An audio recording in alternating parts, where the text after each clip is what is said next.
So my first tip for you to think about is acting responsibly, because obviously we are going to be sharing a lot of data, we're going to be sharing a lot of information using AI. So it's really key that when we use AI, we think about our responsibility as users with the data we share and with the information that we receive from AI tools.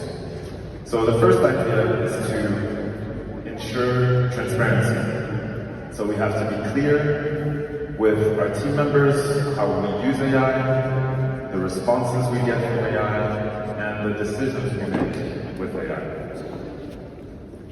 The second point is to set data privacy standards.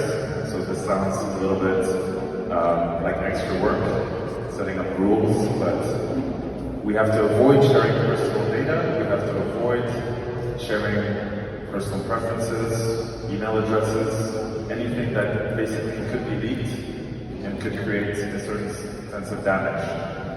And we also have to check the settings of the tools we use to make sure that the data that we share is not being used to train AI models.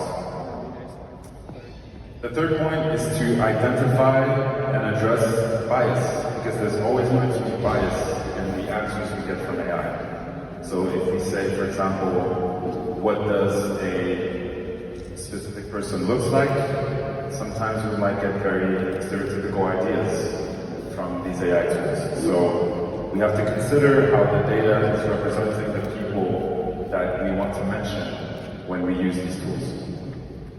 And the fourth point is to ABC, always be cautious. We should always be cautious.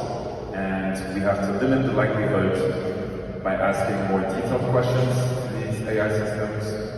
We have to dig a little bit deeper. We have to always check for credible sources when we use AI.